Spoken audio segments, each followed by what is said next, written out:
Creepy experience as a night shift taxi driver at East Coast. They say taxi drivers see more things than anyone else. More weird things, more crazy things.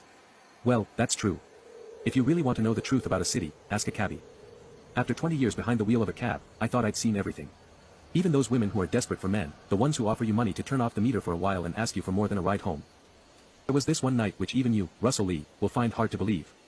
The rain was sheeting down, the wipers were slapping from side to side, and the tires were slipping on the wet greasy road. I just dropped off an old lady in Opera Estate and I was dying to relieve myself must have been the sight of so much water. I took a short cut through the back streets, heading for an all-night petrol kiosk on Upper East Coast Road. I found myself cruising along Wu Manchu Road, with rain lashing my cab, drumming so loud on the roof I couldn't hear myself think. On a normal night, Wu Manchu is a nice little road, lined with neat expensive homes. But that night, with the rainstorm in full force, it had a dark menacing look. And I soon found out why. From under the shadows of a giant tree, about halfway down, a man was hailing me. He must have been pretty frantic, his arms were waving like crazy. I started to apply the brakes, nice and easy, so I wouldn't skid into a storm drain. As the figure grew closer, I was startled. It looked so familiar. Like someone I'd known for years. The way the man was built, and the clothes he was wearing.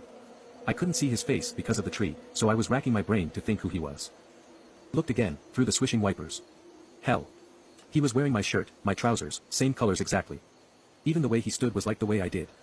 I thought I was seeing things. The cab had drawn up beside him and he stepped out from under the tree. I gasped. It was me.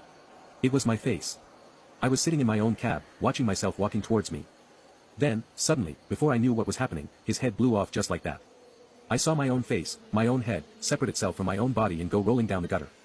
But it didn't stop him. Oh, no, he just kept walking towards me, one hand reaching out for the door. I screamed. I hit the accelerator and the cab leapt forward, skidding crazily, as I tore off down the street. I looked into the rear-view mirror but the street was empty. It was only when I swerved madly into Upper East Coast Road that I realized I'd wet myself. But do you blame me? When I reached the petrol kiosk, I lurched out towards the toilet. There was more drama in store for me. Greg, you're alive. It was one of my best friends. Another cabbie ran up and grabbed me by the shoulders. His taxi was parked by the side of the kiosk. He must have looked stunned. I just stood there, letting the rain beat down on me. Half an hour ago, on the taxi radio, I heard your voice shouting for help. You said you were being attacked by a passenger. Then a few minutes later, they found your cab, and you were inside it. Your head has been slashed off. You must have fainted. When I woke up, there were about a dozen drivers and the police, all staring at me, wanting to know what had happened. This very day, I just can't explain it. Yes, there'd been a mistake. It was another driver who had died. But, what about that vision I'd seen of myself without a head? How do you explain that? Was it me who should have died that night?